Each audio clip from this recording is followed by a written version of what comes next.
Handle Your Business, a weekly podcast discussing a little of this and a little of that.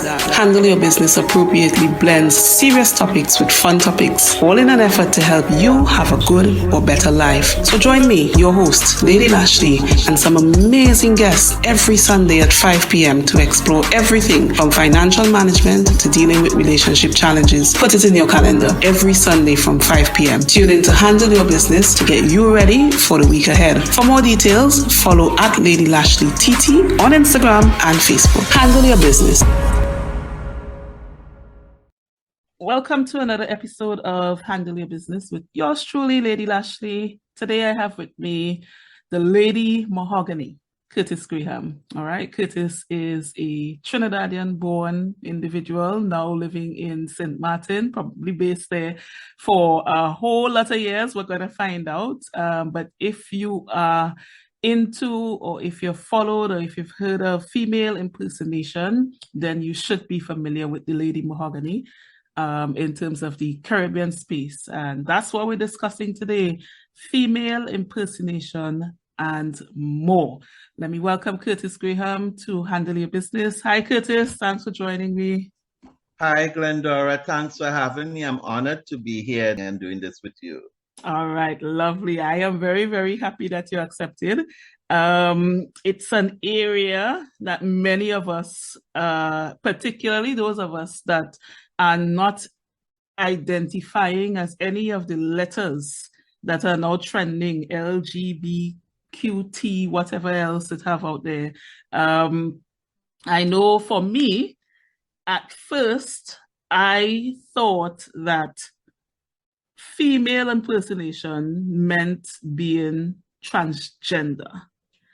And so I want you to tell me if I am wrong about that, at least how do you see it? Because everybody may see it a different way. What exactly is female impersonation? Well, to firstly say that it's a misconception that a long time we had to deal with.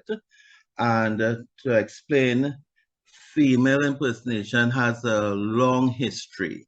There was a time back where women weren't allowed in theater and men were the ones that had to play the role. So I think that's where it was born, actually. Don't quote me, but I think around the 17th century, the Victorian era. And that's where it started from. And it had nothing to do with being transgender. It was actually men who had to play the role of a woman, or vice versa too, because you had the kings as well, that woman would play men's role, and it had the opposite version of it. Okay. So in terms of all of these letters that are now trending, and I must admit, I am not the biggest fan of labels. Perhaps it has to do with the time I came up in and my exposure, but I understand the political dynamics of it. So you being a female impersonator, how do you identify, if at all it's applicable to you, with respect to those letters, LGBTQI, whatever else it have, because there's a lot of them right now. Is this something that you are into in terms of, how prominent those letters are now and what they mean? Well, I'm still on board trying to educate myself. We have sometimes these little meetings where some of my friends, we get together and we discuss current affairs, or we discuss issues that, that we're dealing with. And I remember not so long ago, we had a conversation when it came to even talking about the new words they call cisgender and trans and all these different labels. And it would be interesting to hear that even if you're part of the Rainbow Nation, and I just like to say Rainbow Nation because it's inclusive of everything under that umbrella. And to me, it makes it easier than having all of these labels, and you have to be, in tune as to what's going on, what is relevant in today's world. So I remember when we were having a discussion and I said, cis woman, my friend was like, what is that? Cis, he wasn't, and he's up to date with certain things. So yes, it can be a bit much. So we also too, in the learning process, of really coming to terms with all the labels, and it's not easy. So that is where, hence, when I have conversation or I try to reach out to people who are in the decision making or know more about that, is that if it's difficult for us and who are in under the umbrella, to just imagine for people, the average Joe on the street, Yeah. Joe on the street, it just becomes confusing. Yeah, it's kind of crazy. I remember I was looking at a clip on social media of some sort of reality show. I'm not a reality show person, but some personalities that I follow may or may not be part of a reality show. So there's this rapper as following oh gosh, I'm forgetting his name now, but he was on something with Big Frida, I think. And Big Mm-hmm. Frida is a man, born a man, but I think trans woman, something like that, right? Yes. Dressing up as a woman. Mm-hmm. And both of them were having that conversation, and the rapper guy, who is hella masculine, traditional masculine looking, and that kind of whole thing, he was asking Big Frida about whether or not, how do they have that discussion, what they identify at. And Big Frida was saying pretty much the same thing that you're saying there, in terms of, listen, this is new to me. I don't identify as anything. The people around me, they may call me, one person may call me like she, or the other one may call me he. It depends on how they grew up, and the relationship that they have. And I was wondering, if with all this new thing that's happening now, perhaps if we're not forcing things on people. And I want to ask you, from your experience in the world of female impersonation and theater, etc., is it that every person, every individual born male, what we traditionally identify as a man, with a penis and scrotum, etc., Yes. is it that every one of those individuals who do female impersonation, do we assume that those people are gay? Do we assume that those people are transgender? Have you ever met somebody who is straight, that does female impersonation? Tentatively, yes. Most people assume that when you do this kind of business or you're into this kind of business that you are gay, and like you said, now transgender. I personally have not met a straight person doing this business, and I mean, for the many years that I was into it. But like I see, I've seen television shows and I've heard of people who are straight and they do this kind of business. So it is not true to say, it's not truthful to say that it is only gay people that do female impersonation. Right, big wrong assumption, basically. Yes. So let's jump into the business and the idea of the Lady Mahagony. You Mhm. created the Lady Mahagony. How did you end up creating the Lady Mahagony? Tell us about that. Wow, that's a big story by itself. The Lady Mahogany was created out of a necessity to survive. I think that around that time when I came up with the name, it wasn't the Lady Mahogany yet, it was Mahogany. And she evolved over a period of time, depending the levels that she was at that period of time in the business. I suppose right after Lacage and realizing and coming into tune as so that I was able now to do celebrity impersonation, I had to give myself another level or apply myself. So at the time I was going at Octavia, and I realized, well, that wouldn't work, So I'm at a different level. Well, that's what I thought in my head. I'm at a different level, and I think I needed another stage name, something that would command what I was really doing. And as I became more known for the Diana Ross impersonations, I thought that I would play around with something from her. So that's how Mahogany was born. And then it transitioned a little bit, into the Lady Mahogany. And then after many years, I started calling myself the Lady Mahogany. So that's how it came about. Mainly, she was an opportunity to put bread on the table and a really an avenue for me to kind of break free from the everyday boredom of life, the matrix or whatever we call that, you know. Um, The lady, as I think about it, now she herself transitioned. And in the beginning, it wasn't the lady, it was Stacey Ann Welch. That's, I think, when I started just female impersonation. Mm-hmm. And then when I started to get into the business of it and making money, she went into Octavia. And after Octavia, it was Mahogany and then the Lady Mahagony. So that's the evolution in a nutshell of the Lady Mahagony, of the lady herself. Ah, okay. Did you start this? I heard you say La Cage. This is in Martin, or did you start in Trinidad and Tobago? It's in St. Martin. I was, what I say, I was happy and to be able to get, when I started to work with Lakash, actually, it had nothing to be doing on stage. I was actually working backstage. And that was the time my eyes had opened up into what this was really all about. You know, at that time, I was able to really see the different dynamics and to see it as a business venture and a kind of career because these guys came down here with, they knew what they were about. They were professionals and they worked and they made good money. So I was like, that is what I want to do. That's what I want to aim at.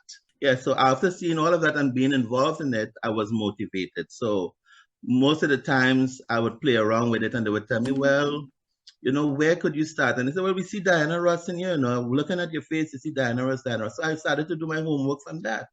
You know, I would go on. Well, in that time, we didn't really have the internet as we have it now, you know. It's who were fortunate to have internet service and that whatnot, you'll be able to. But as soon as I was able to do that, I started to do my homework. And little by little, I was able to pull it off. And one of the entertainers had to leave and I was able to fill in and they were happy with what I did. Right. Yeah. That's pretty cool. I mean, at the end of the day, what you're talking about is really a career opportunity and going Mm-hmm. through, you know, the paces of building a career in female impersonation. I didn't necessarily think about it like that at all. So you see why it's good to ask the questions. Right, and most people don't. They don't. Most people, especially in these regions, they don't. You know, they have the assumption that you know you want to be a woman. They see that okay, Yeah. yeah, he wants to run around in dresses. No, no, but it's a business. I took it, and I took it, and I took it very seriously. Right. Female impersonation now. I'm thinking how many years ago you started in this business? I would say professionally, I had a good run for about 15 years. Unprofessionally for another 10, between 10 and 10 to 12 years or so. So I was almost 30 years in the business of female impersonation. Wow. Okay.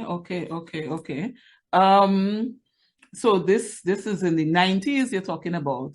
Yes, in the In the 90s, 90s this started. it started as like I gave a story in one of when I first started these little sessions, and it was casual, and I said that I went to support a friend to one of these local queen shows in Trinidad. At that time, it was one of the very first, and it was called Cover Girls. Yes, Miss Cover Girl. So I went to support this friend, and that's what happened. They saw me and they were like, it's a shame that I wouldn't take part in it. And one thing led to another. Before you knew it, I was being interviewed and cast to be part of the whole show. And then I found myself in the show, not knowing what the hell I was doing because I had no clue, I had no knowledge of makeup application. I really didn't know much about the whole um, genre of how to present yourself, the feminine part of it as well. So all of that was a Right. learning process, and it was really in the beginning. Everybody they would. It was a kind of comical thing for me in the beginning. Because I had my friends saying, but God, man, you're like a construction worker. You have to loosen up. You're so stiff. And, you know, I tell you that the one thing I had going for me is that most people would say you have a pretty face, you know, that one thing. It was undeniable. So when stuff they would throw up the makeup, whether it was a little bit or a lot, I was able to get the audience to like, you know, say, hey, you know, you have a cute face or whatnot. So that was just the start of all of that. Yes, yes, that is true, undeniable. Anybody who has met you in person, they can't say anything else other than that. And I would add in, I think I don't know if you developed it over time, but I think you have a very nice charisma to you, as well. You talk about being in Trinidad in the earlys and going to one of the Queen shows, one of the shows. Tell me the differences between your experience in the earlys in the 90s in Trinidad and moving to St. Martin and the difference there because um Trinidad is Trinidad, St. Martin, and we're talking Dutch side St. Martin, but St. Martin is French and Dutch. Right. St. Martin, St. Martin, something so, Mm-hmm. right? So Yes. it's French and Dutch. And Mm-hmm. from my experience in St. Martin, which is where I met you, Mm-hmm. about what, 11 years ago, Yes, around um, there. right, St. Martin seems to me to be quite an open place, with Exactly. several types of cultures, really melting. I've always felt after I came to St. Martin and had my brief stint there, I remember one of the things that stuck on me, and I think I made a post about this on social media at the time, was saying that we in Trinidad and Tobago like to believe that we are the melting pot of the Caribbean. Yes, But when that's I true. came to St. Martin, I was like, we had nothing on St. Martin when it comes to blending cultures. Like That's so nothing at true. all, nothing, because man, the experience, oh my gosh. But anyways, this is about you. So I want to know the differences in your experience in being in Trinidad in the earlys, and then when you moved to St. Martin and moved further along in your journey as a female impersonator. Yeah, you're so right about that. This is a really magical island. I always said that. I mean, the things has changed pretty much from the time when I first came here. And even so, sometimes I feel like I kind of lost, but I have to remember that no, now I'm 50 something, times has changed and whatnot. But yes, like you said, it's a very open island. And I could remember my first time when we touched down here, I was like, wow, and such a small island. So the differences I would say is like leaving Trinidad and where it was not, we didn't have that kind of level of freedom.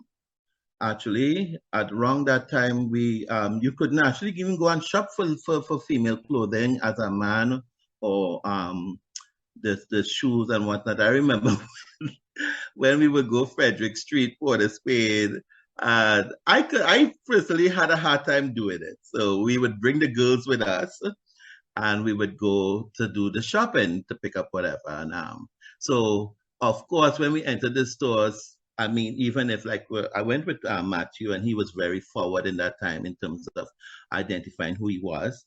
And he was comfortable, even though it would create all the uproar. He was comfortable with that. This I this is wasn't. Matthew from House of Matthew. House of Matthews. Look how you remember that. I can't believe Yes, you remember that. That is so darling. long ago, House of Matthews. Yes, darling. I knew So, about that. well, right. And it wasn't an easy friendship, let's put it that way. It was, I had to come to terms with my own self too, because I didn't see myself in the earlys there. I kind of judged it. And afterwards, I realized that they were part of my tribe. And that is where I kind of had belonged. And that's where I started to get all the education actually. That's where all of that started for me. So we would go to Frederick Street and do all the shopping, and you would see how the people would behave. So we didn't have the kind of freedom in that time as to here in St. Martin, with, like you say, with the Dutch, the influence of the European mentalities and the North American mentality that come here as well. It's made it a little bit more free. You have this island here also too. What they have is nude beach. So you come to the island has a nude beach, so people are more open. For us, coming from a more conservative British island, where I think we are more conservative in the British. That was like a shock for me. In those times. So after spending a lot of time here, it kind of opened me up. So those are some of the differences it have, and it was families were more open, and it was less taboo. There was less violence. It didn't have much violence. I mean, now what you have now here is a lot more organizations, and you see now that they have more labels that we just spoke about, and whatnot. I remember in Trinidad when we used to have when you would go parties. The parties were basically underground. They couldn't make it public until probably the last few days. And when you would go to these parties, let me tell you something, you had to watch front, side, left, and back because the police and they'll come and raid these parties and you'd end up in jail. So now you're going to parties in Trinidad and you actually seeing the police officers and them at one securing the parties. So that is like a shock for me. I still can't get over that. What I would say is that definitely there was a far more freedom on the island here. Families were more open, and even now, what you have going on here because of technology here, you have less taboo and less violence. I wanted to hint that because it's a tourism island and you had the influx of people coming in from Europe and North America, I think that is what influenced that mindset. Because, you have to adapt because tourism is the bread and butter here for the island. So, of course, I would suppose they had to adapt to the kind of mindsets that they had to deal with coming into the island. So I suppose that's where the level of freedom and advancement in terms of that was first, actually for a pretty small island, and on the French side, because the French itself they are so heavily into theater and cabaret, the reviews and whatnot, and you had the settings was just right because you had all the bars, you had the nightclubs, you had the restaurants, and definitely the restaurants. Some of the restaurants had enjoyed having you do that part of the entertainment alongside with their business. So it went hand in hand. That's one thing I was wondering when you mentioned the French side. At least from the time that I was there, and just sort of noticing the differences between the French and the Dutch side. Would you say that the French side influenced the Dutch side when it comes to the sort of widespread acceptability and openness towards female impersonation in terms of having, like the shows and the performances and all of that? Or is it something that both cultures, equally embrace? I would say both, but definitely the French side were more into, because like I said, they are more into the reviews. In Paris and stuff, you had these Crazy Horse, you had all of these different reviews. They have a history of that. So it was a nice venture in terms of if you were part of that kind of entertainment, you had a place on the French side for that. Whereas it was a little bit more difficult to get some of the business, let's put it that way. And it wasn't easy, but I would say that we made good grounds in the later years with getting some ventures in terms of with the resorts, and we had quite a lot of business privately and some of the clubs too as well. So, but in the early days, most of my business came from the French side. It was just natural.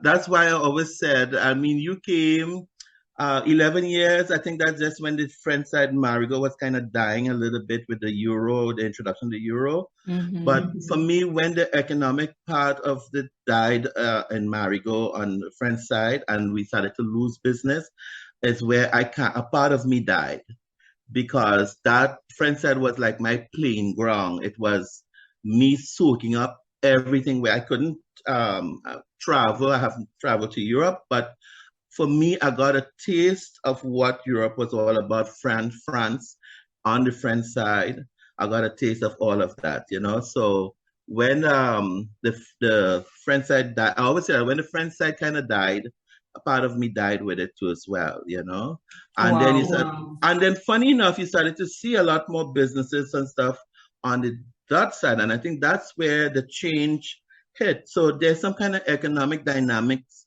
that was happening in there too as well. That was happening. Yeah, I know at the time when I came there and had to be moving around sort of like on a daily basis. I remember when I looked over at the front side, going around, checking out, say Marigo, my idea at the time, I found that the front side looked dead. It's called dead, like nothing happening. Yes, And yes. the dot side was real vibes. It was real lively. And I thought, wow, the front side seemed,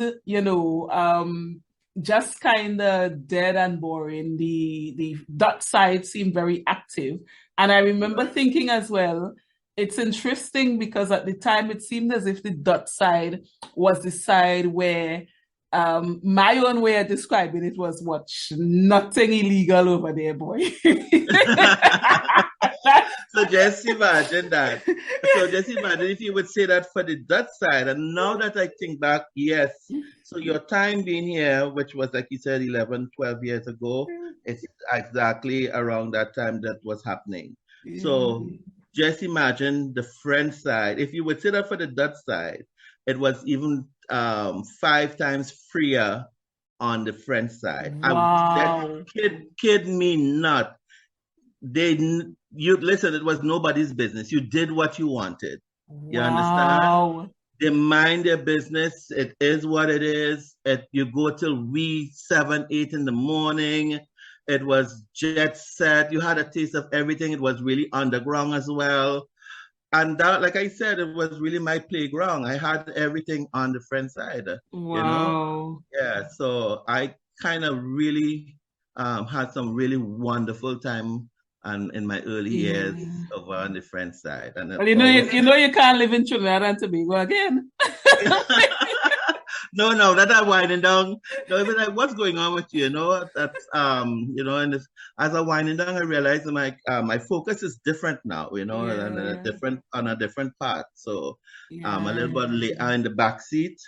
So I'm comfortable now with not all of that hoopla, comfortable, simple, simplicity, and nature. That is my thing now, going for a little Right, right. doing a nice little river lime. I'm cool with that, So that would work for me, man. And I miss. Let me tell you something. You can say what, Glenda, right? I miss my river water home in Trinidad. Well, I can imagine. I can imagine. I mean, at the end of Yeah. the day, the differences between like the two islands, Trinidad and Tobago. Trinidad, there are things to do socialization wise. Yes. In Tobago, you can visit Tobago for like 2 weeks. After 2 weeks, you're gonna be ready to leave. Yes. I tend to describe Tobago as a retiree's paradise. This is where people who are retired, or you're looking for peace and calm and tranquility, notwithstanding things are changing, but they're not Yes. really changing at any rapid pace. And for example, you will never have no sort of female impersonation show in Tobago. Hey, not anytime soon at least. Right? Right. But those, there was one time I was really considering trying to see if I would be able to be the first to pull it off. And I think we had that a little conversation. I was saying to you, I think I would try my hand over in Tobago and see if they will entertain something like that. And don't say, listen, you see that RuPaul Drag Race that has really revolutionized drag culture and drag on a whole and female impersonation, if you want to say. Um, I think that people are willing to give it a chance. It's the same here. They're willing once it's done properly, once it's done clean, and that's where the celebrity impersonation kind of break the ice. Right, yes. Because when you can do the celebrity part, you kind of break the ice easier because they could identify and it's a little more tasteful in terms of in the professional realm. So if you could do that and then add something else with it and whatnot, you have. And listen, human comedy works. Once it's tasteful, and you can have once you put a good show together, a good repertoire, it can sell. It can really sell. And there's always someone who wants to be the first to say, "Hey, we did it." Yes. I think it would be like anything else. It would be a journey. And I say that just because the difference between Tobago and Trinidad, right? You especially for a man, if you are in Tobago and identify as gay, we'll say transgender, or, well, I'm linking that to say dressing up in female clothing. So, because people would not think of, generally speaking, female impersonation as just a career and a joke thing. You'll have to bring that as a whole comedy show with Larry Joseph and that kind of thing for people to initially buy a ticket to come to that, right? Exactly. Yeah, and that was one of my pet peeves in terms of female impersonation, and we had a bit of some of that here, especially on the Dutch side. Whereas when I would go to do work, they would say, "Oh, but we wanted to be comical, we wanted to be funny, we wanted to do this, we wanted, you know." And I was like, "No, that's not what I do." I mean, I did at one point in time do funny acts, you know, but that part, what you're talking about, that was not my, that was not what it was for me, you know. But so, and that's the thing, I suppose, in my own mind. I mean, I could be wrong. That's how the perhaps more judgmental mind may take an approach to warm up to the idea of it. You know, it has to come. Exactly. I mean, you know, Caribbean people are as already. Every serious thing, we turn it into a joke because that's how we cope. That's how we, yes, exactly. I realized that. Yeah, I remember one time, Glendora, we had a gig at Princess Casino at the Sheraton. And let me tell you, that was a big gig for me. So I had to do everything in my power to play my cards right because I wanted to hold on to this gig. And we incorporated with the girls so that, it wasn't going to be a drag show itself per se. It was a show with different acts.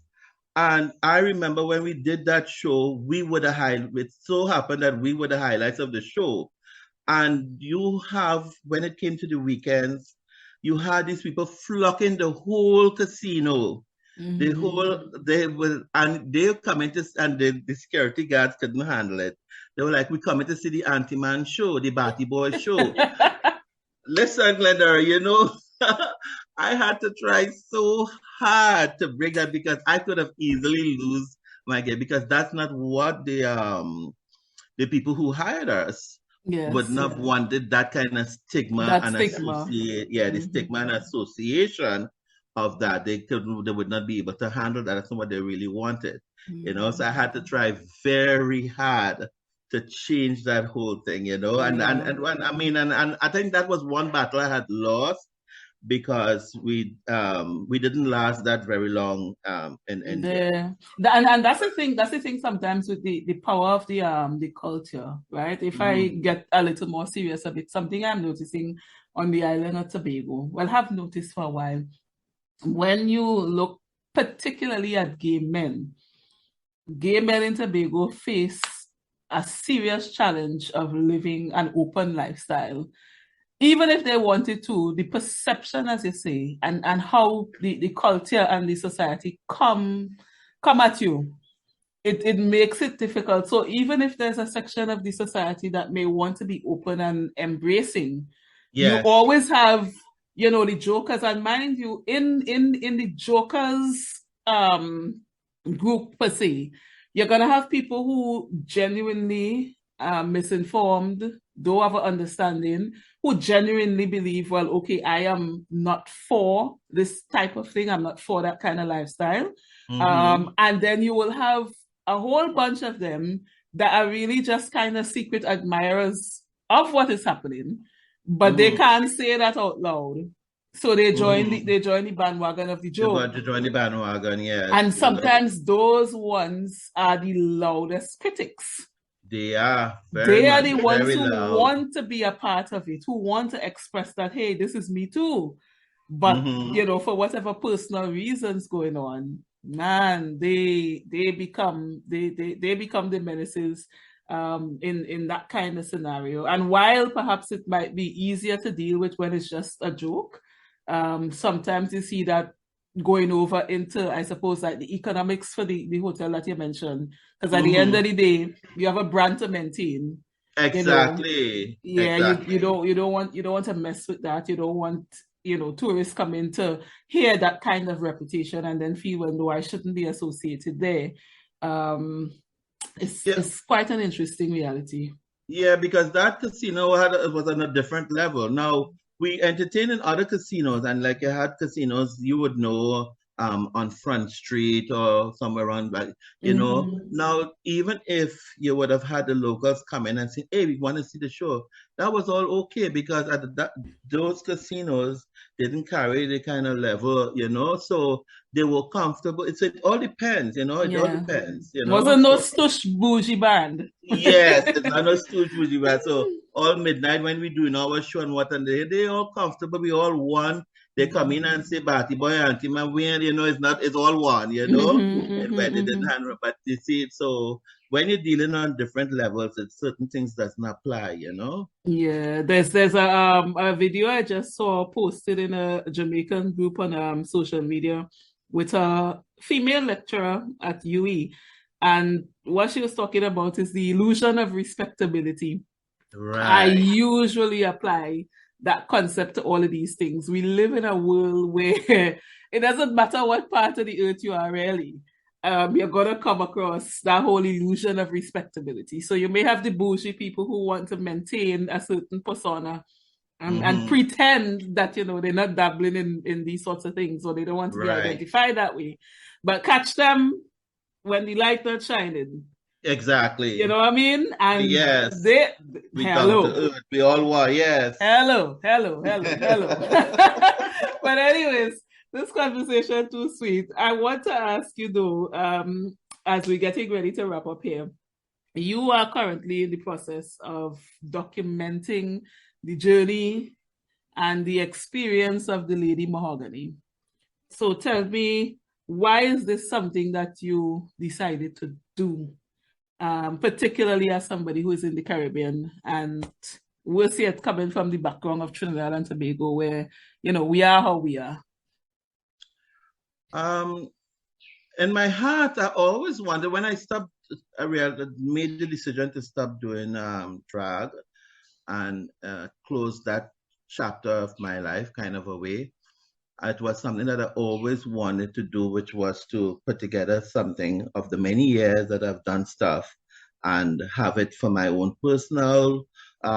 It was, to me, doing that was going to give me the kind of closure, and it was a personal venture for me to do. Not until maybe not so long ago, recently, it could be about 2 years, I first saw a documentary and it gave me the idea, oh, but that might be a cool thing to do. But then it came and then it left. And then about a year ago, I believe, I called a friend in Trinidad who was one of the first Miss Queen of Queens. And this Miss Queen of Queens pageant is 20-something years old. So the time when it first incepted, it was not an easy thing to do. And so when I called that individual, he had said he had moved on from all of that and he didn't, because I was looking to see if I could get any photos or stuff, to think about and what have you. And it didn't dawn on me when he said to me that, that we didn't archive anything. There's no documentation of it. And I sit and wonder, I said, but look, all of that hard work just disappeared. And like he said, it was like a fading memory. As time goes by, people die, people we move on, and it becomes a fading memory because of your generation who would know you when they pass on and you pass on. That goes for them too as well. So the generations to come, they will not be hearing of all of that, or they think they're paving the way. They're the one that not knowing it had people before them that did a lot. So I decided that it was important for me to leave my legacy behind and tell my story, and hope that at least that in itself, when I have moved on from this time, that at least there's something behind it to say, hey, there was this person doing this, or we did that, and what have you. I could tell you it's not easy in the moment dealing and talking about it, because sometimes when I started to say, hey, but this person passed on and that person passed on and whatnot, so you come to terms with, hey, life itself, the reality of death itself is facing you. So the uneasiness and the unpleasantness of it as well too, and the uncomfortable part of it. But then again, when I think about it, I say, hey, this is a time still to be able to remember people who did certain things, and put them and archive. And that's where we need to start. I don't think in these regions that, especially for, like you say, the Rainbow Nations, and that make it easier for me to say that we're not doing our archiving our history, So we need to be doing that to archive and document all the stuff. There's so much has happened in Trinidad. I know this place like a good friend of mine we call Uncle Cyrus, and he had a place for many, many, many, many years called Bohemia. And the amount of work that came out of Bohemia, especially when you talk about Godfrey Seeley and whatnot with plays, in terms of parties and whatnot, that came out of that space. It's incredible. And it'll be sad to see like a legacy of all of that just lost. And we've been in conversation as well. I'm in conversation with other people to see how we could actually start to document and archive some of all of that work. I mean, yes, it's difficult because a lot of stuff would happen out of the digital era time. Even for my own self, a lot of stuff because of hurricanes and with time you lost a lot of material. So it's not easy, but thank goodness I had this little, I always had this camera that I always took with me. And we were able, and I said I was able to still have a lot of footage of stuff many years because of this camera. And I'm so happy because of that. So at least still we can have some material to see going back what was done and whatnot. Yeah. I love that. I love that. My philosophy, every story matters. And it's important to be able to tell these stories. And you see like how you talk about the younger generations coming up and venturing into things. And because there was no recorded information that they could access, they then feel, or I should say we, because we were all young at one point, exactly, start feeling as if, hey, we breaking ground, we doing this. But obviously, as you get older, and with information and broadening your networks and so on, you start realizing, this was happening before. So to me, that's major important. And that makes me wonder what was before my time. And now that I started to do the search and the history and stuff, I'm beginning to see, even all in the early 70s and stuff, even before that time, there was stuff happening. Correct. Yes. Correct. That is, for me, why I appreciate a whole lot of what you're doing there. Even the thought to do it, because you and I know that in our space, and where we come from, people don't naturally place importance on this kind of thing. You understand? We're still living in a space where people could lose their birth paper or their passport and consider it small thing. You know what I mean? You know what I mean? And we can laugh at that. But when you really think about how crazy that is in reality, it is crazy.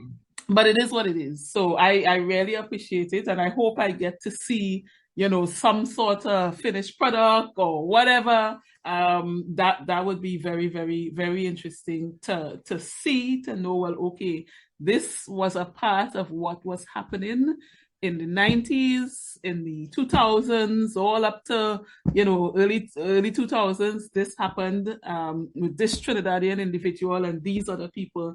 And hey, just so you know, this was happening. And obviously, some younger people may come, because sometimes we like to believe we know, what will happen and so on.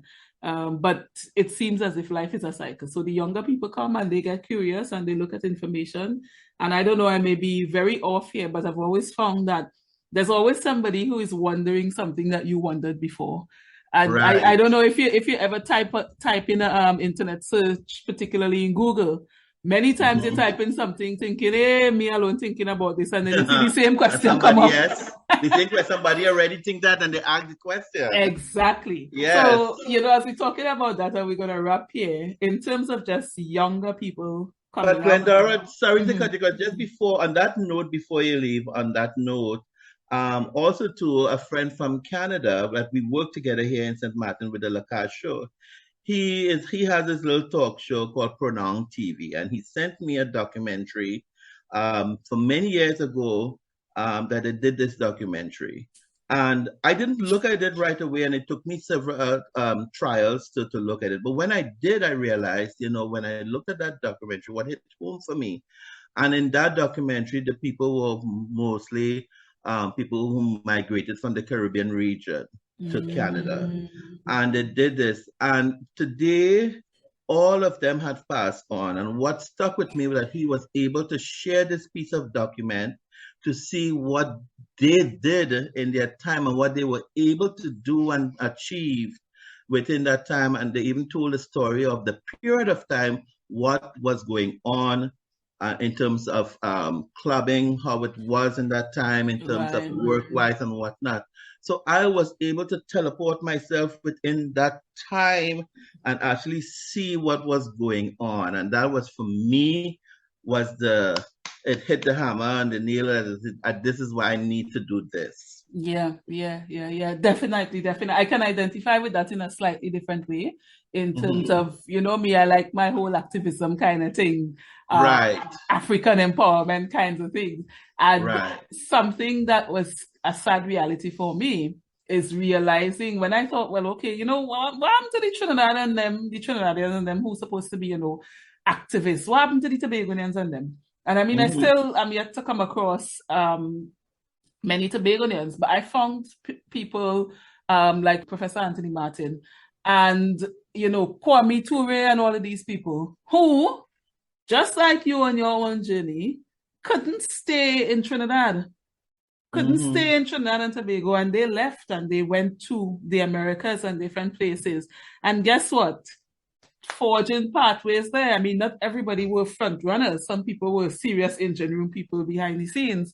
And that's the other reason why I like what you're doing, because as you document the journey of the Lady Mahagony, you're obviously showing other people that you were in contact with, other people who may not even necessarily be female impersonators, because I saw you did a clip with Gail Hodge. And I smiled because I remember.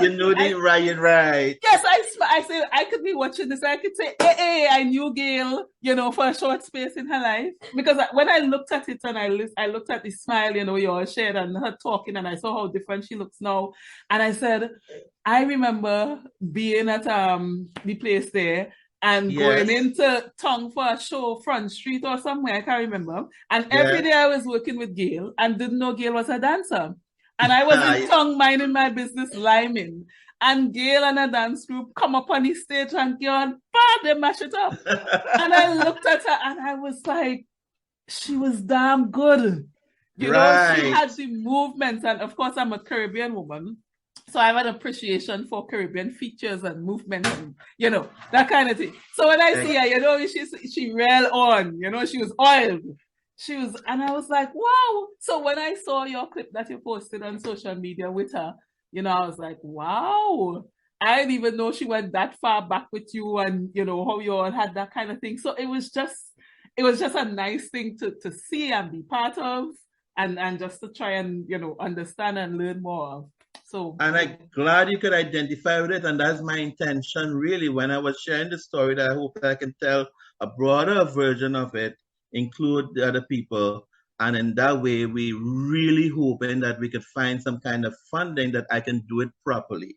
Right now I'm fine with saying, hey, it's a raw stuff, the budget I'm pulling out of my own pocket to get it done, but people to understand that it is what it is, and hopefully we could find some organization who will be willing to take it on and do it professionally, and that is my intention. Fingers crossed. Yes, but as we wrap now, what advice do you have for any young person, coming up, even if it's somebody who may hear this 50 years later when maybe we are dead, right? When we have transitioned into that other part of the spirit realm, they come across and they hear Curtis Graham talking about his journey and the journey of the Lady Mahagony. what advice would you give to any such newbie or just anybody listening, that may be going through that phase of uncertainty, trials, venturing into something that is mainly frowned upon by the rest of the society at the time? I firstly would say is don't rush anything. Take your time to figure out yourself, figure out who you want to be in this world. And when you do that and ground yourself, find your tribe, find your tribe and let free your authentic self unapologetically, but that doesn't come overnight. It's a process. And it's a journey. I want to also say, the journey will not be easy, but it will get better in time. If you're looking to do this type of entertainment, I would always say have a plan B, because as terms of survival, because this type of business over the years, I know it's very tricky and it's kind of volatile, because 1 minute you could have 10 gigs or 50 gigs for the month, and then another time you may just have 2 or 3 and you may not be able to survive on that. A hurricane may come and pass and then there is no business at all. So I would say always have a backup plan where in terms of being able to survive, that you always have something else playing out, I would also want to say to take the time to craft your art and to craft your brand, and definitely make a good sound investment in it, because we all have to start somewhere small or whatever and get there. But it's always nice to, whenever you start off, to be able to say, here I am, look at me, I can do this, Keep in mind, business is business. As soon as you know your worth, demand it and respect it. And keep working at it. I would say we have it easy now in these times with RuPaul Drag Race as a great tutorial for advancement. It's making it easier and easier and easier for us. And lastly, I would say is drag is a serious business. A lot of people have this big misconception that we just want to dress up and we just want to showcase ourselves, and that's far from it. It is a very costly venture. So hey, it would be good to also learn to sew, learn to design, and learn how to craft your own stuff, and that will help take away the expense too as well. And that's about it for me. Lovely. Much appreciated. And some of what you said there, as a matter of fact, all of it can be taken into consideration in everyday life. I like how you say, be authentic. That's number one for me. Be yourself. You understand? Take the time to figure out you and do you, and it's a learning process. I love that. I love how you said, get some additional skills that can help you in what you're doing. Yes. Yeah. So yes. I love that. That's a good way for us to end, because Curtis has the information that he just put out there and the message that he just put out there. It speaks to the very idea of what this podcast is about, and that is handle your business. Whoever you are, whatever you're into, whatever you're doing, handle your business. Handle Your Business, a weekly podcast discussing a little of this and a little of that. Handle Your Business appropriately blends serious topics with fun topics, all in an effort to help you have a good or better life. So join me, your host, Lady Lashley, and some amazing guests every Sunday at 5 p.m. to explore everything from financial management to dealing with relationship challenges. Put it in your calendar every Sunday from 5 p.m. Tune in to Handle Your Business to get you ready for the week ahead. For more details, follow at Lady Lashley TT on Instagram and Facebook. Handle Your Business.